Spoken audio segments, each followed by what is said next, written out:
Good morning, everyone. My name is Udayan Mitra. I'm executive publisher at HarperCollins. This session was envisaged a little differently. What we are talking about is primarily based on this book that you see in front of you. It's called Akashvani. It's by Vikrant Pande and Nilesh Kulkarni. Due to the unfortunate flight disruption situation, neither Vikrant nor Nilesh could make it into Bangalore. So we are going to talk about the book without the authors, but I have with me two wonderful discussants, Abdul Rasheed and Vikrant, who stepped in at the last minute. And I think the discussion that we're going to have will be interesting for all of you. It's wonderful to be at this new venue for the festival. It's really, really soothing and calming. Very glad to be here. To start with, so I'm looking at the general composition of the audience, and I think many people are roughly of my age or perhaps maybe a decade younger.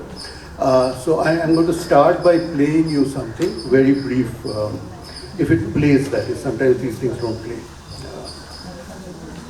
Okay, let's try this.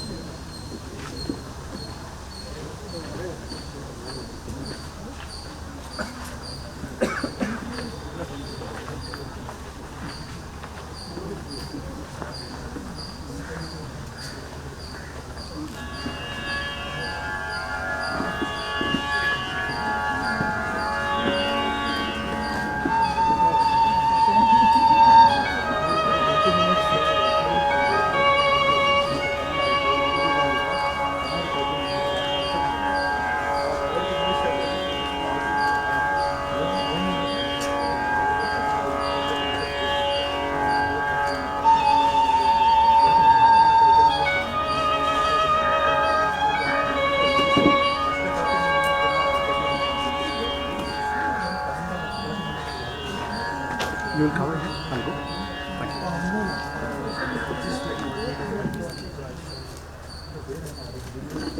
So I don't know how many of you recognize that. That's the many people recognize that. See, this is the wonderful thing about radio and about All India Radio and Akashvani, that there is so much nostalgia and there is so much recall. This is the AIR signature tune that would play before transmission started. So typically, if I remember correctly, this used to play at 5:58 a.m. and the transmission would start at 6 a.m. And there's an interesting history to this, interesting trivia. This was composed so All India Radio is 100 years old, which is why this book, and perhaps that is why this session. But this particular tune, the signature tune, was composed in 1936. And it was composed by somebody called, does anybody in the audience know who it was composed by? Any quiz enthusiasts here? Then you might know the answer. Okay, nobody knows this, I don't blame you, I didn't know either. It's somebody called Walter Kaufmann. He was a German Jewish person who was exiled from Hitler's Germany, was living in India at the time, and he composed this in 1936. And it's those of you who are into classical music will perhaps know that it's based on the Shivaranjani Raga. But it is interesting that there are many interesting stories associated with All India Radio, which is what we'll get into. As I said, we are celebrating the centenary. Before independence, All India Radio was one thing because the British government in many ways dictated the program. Of a younger generation might have heard stories about Akashvani from your parents or even grandparents. You might not have had direct experience. So I wanted to, and there are certain aspects that we'll go into, but I wanted to start with, especially with your experience in programming. I wanted to ask a twofold question. Was there there obviously was a certain thinking behind the programming that happened, which was wide-ranging. How was that structured, and we'll come into why this is significant in a minute. And especially when we come to news broadcasting, would you share your thoughts on that? How did that happen? How was the radio newsroom like? Good morning to everybody. I worked for All India Radio for 6 years. So I am not a person to sit at a place for more than 10 minutes. But I worked there for 36 years. So you can imagine how interesting my job was. So I worked in many sections. Then I worked as a news correspondent for All India Radio, from All India Radio Shillong, Northeastern News Service, All India Radio Shillong, covering all the northeastern states.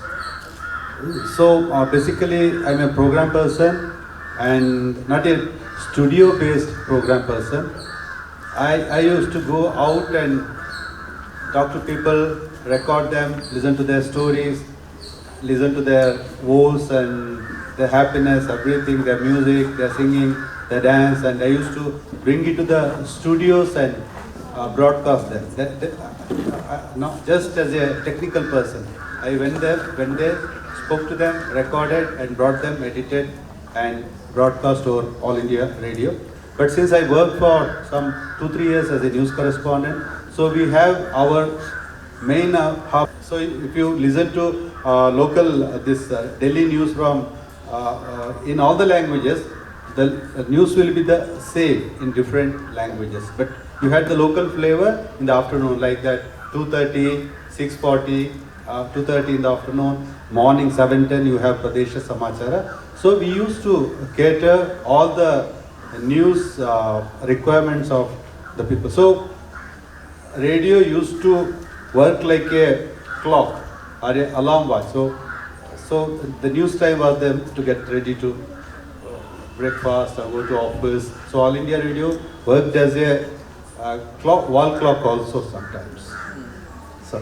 Even today, Doordarshan is able to reach every corner of the country where satellite television is sometimes not able to reach.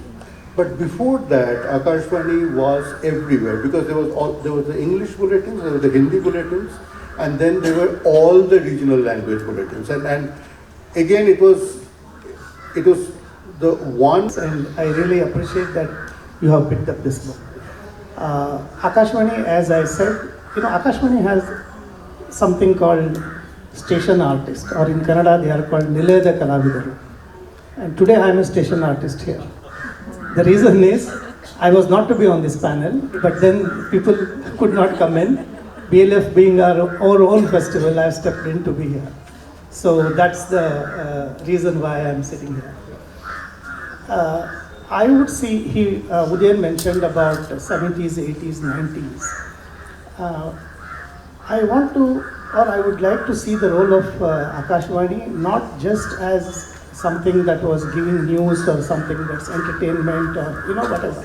For me as a writer, the most important contribution of Akashvani is how the words shaped my imagination. Because the Akashvani is only words. And they knew exactly how to play with words to engage with people, what is the imagination of the nation. I think that is the very big contribution that the Akashvani has made to us, to this generation. Because if you look at now, many of the FMs, they don't play that role because the media has changed, the environment has changed. You can see everything on your mobile. You don't need words to show you. For me as a writer, that is very interesting.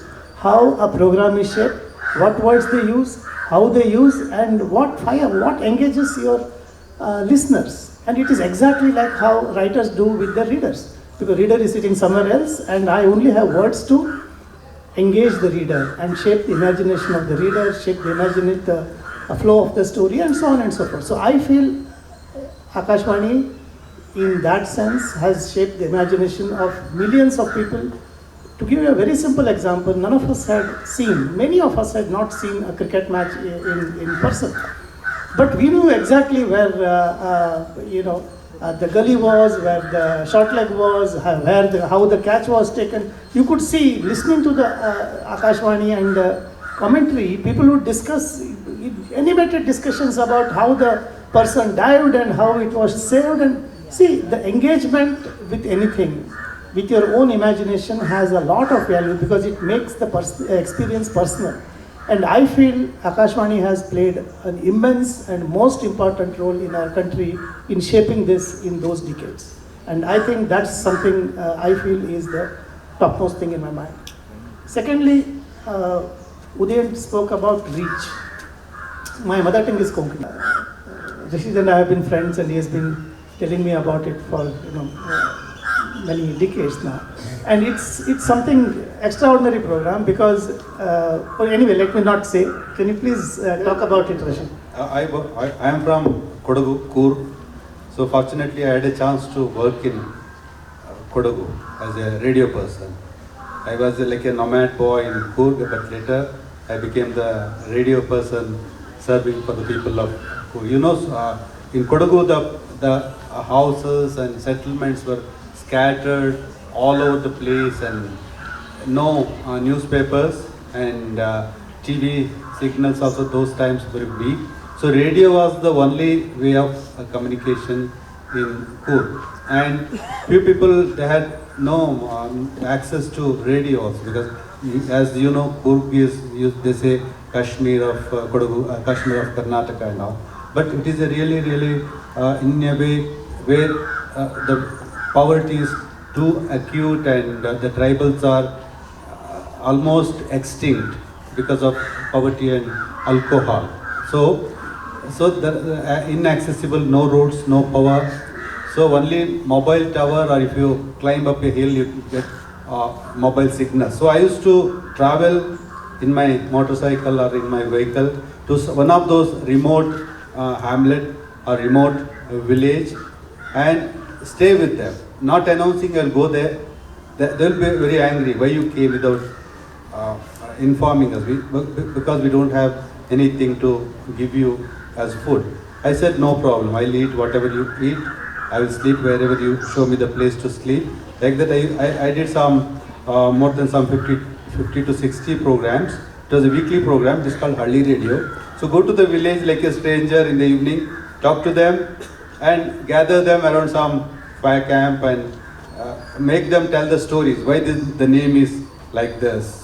Why this settlement got this name? And who is the elder and all? They'll one by one. Most of them are drunk and some of them are like happy to see me.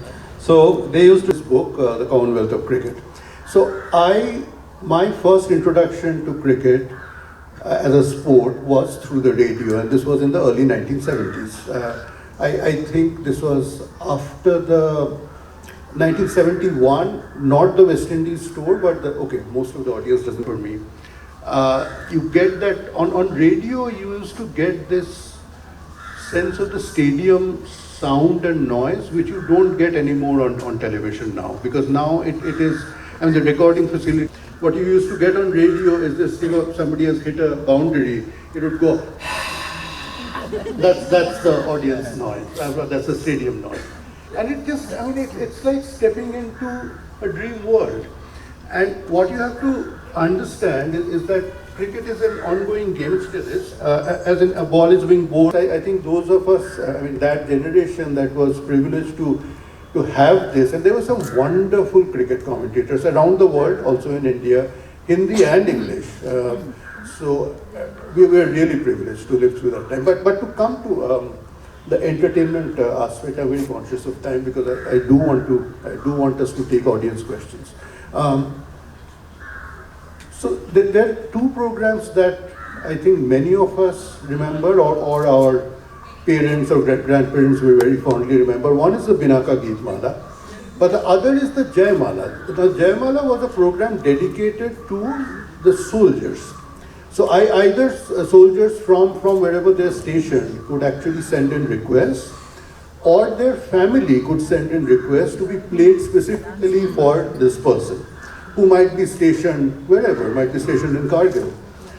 And it was a request program for film songs. And what you got was and people from, it was not just people. You, and he put me into the mosquito room. You know what is the mosquito room? Think that this is a simple room, closed everywhere, no windows, and there will be lakhs and crores of mosquitoes, and they will make the person to sit in the spend the night in the mosquito room. What was his fault was that he went and listened to a program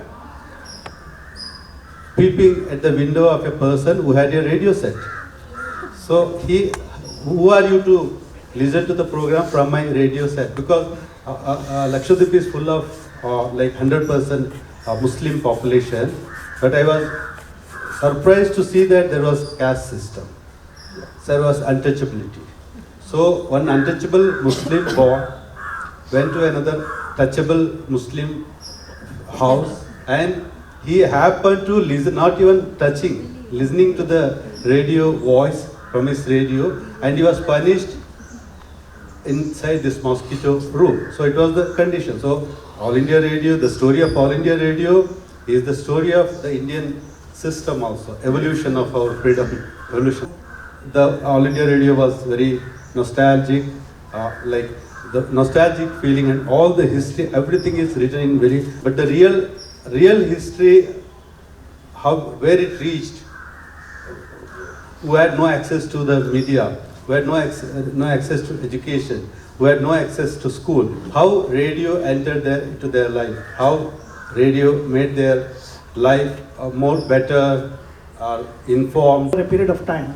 So I think that element of surprise is something that this generation has lost in this, and Akashvani provided that in plenty in those days. Yeah, so I mean, the people who are doing the RJs at that time, they were not as predictable as they sometimes might be today. So, I mean, everybody is tuning into maybe wanting to hear the latest Kishore Kumar. Could you say something from one of your programs, the way you used to say it in the radio? Announcement or... No, we have announcers. I feel very conscious about it. Okay.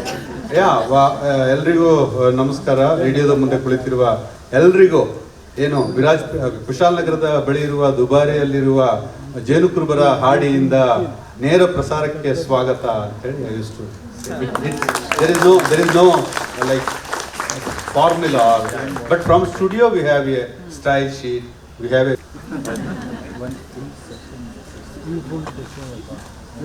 Hi. I had a question. So thank you very much. Very interesting anecdotes. So my question is, when you are interviewing people in the field, so you're trained as a broadcaster journalist, you probably know how to present and discuss. But when you talk to people, how do you make sure that they are comfortable and they are not feeling conscious about sharing their stories and their experiences on the radio? Yeah, we should make them feel comfortable. We should not go like a bureaucrat and ask them like they ask people in the police station. What did you do? From where did you come? What was your offense and all? They should. Yeah, one woman was a singer. She could not sing without drinking. So she wanted 90 and drink. But she was the only person in the village who can sing. And she was very old and sick and was about to die. And if I could not record her, the music was lost. She was the last singer of the tribe. So I had to give her 90 and make her sing. That is how we make them feel comfortable. No? Sit. Madam. Thank you for a very interesting talk. I grew up in India. Half my life I spent here, and the other half in the UK. And back in the UK, we have a very interesting and very live radio programs. So BBC Radio 4 and Radio 3 if you're into classical music and things like that. So what's the reason that Akashvani, All India Radio has been overtaken by the satellite company, TV companies, and people have, I'm assuming, forgive me if I'm making assumptions, but I'm assuming that the number of people listening to the radio has dwindled, especially to Akashvani. Not true, not true. All India Radio listeners are growing up because of the All India Radio app. News on Air app is there, so you can tune into any. If you are from Tinsukia in Assam, sitting here, you can download All India Radio News app, and you can listen to your mom speaking or to someone, or she's singing and all. That is one thing. Second thing, we have podcast and car stereos, mainly car stereos. So now if you go to a market and you search for a radio set, it is very tough to get a radio set. But our listeners are growing online. And people are bored up with listening to film songs throughout. So nobody listens to these FM private stations because they play nothing but film music. But we cater to all segments of life. Yeah, so it is growing up. So yeah, I mean the platform has changed. I mean there are apps now, and there are podcasts. So yeah, and this radio set that you see on the cover of this book, this is now sold as as an antique so much but as a collectible. I actually own one of these things. So it's just nostalgia value. This actually now has a USB drive and you can play anything on it and so on. So that's how times have changed. Yeah, we'll close with this. Something to add to your question. One of the producers of the TV serials told me that the TV serials that are broadcasted during the time when women cook, they are the ones that you can hear and make out what's happening, because the TV is in some other room, the kitchen is somewhere else. They increase the volume and they are working. So it's not the visual. So they have also adopted this, to use words. So those serials are focusing on this so that they don't miss out on the viewership. It's not actually viewership but listener. They are just mere listeners. It's a very interesting observation. I never knew this. The power of words, I mean spoken words and words listened to, which is a completely different experience. We are out of time. Thanks Vivek, thanks Rasheed, thank you all for being here. Lovely setting. Thank you. Thank you.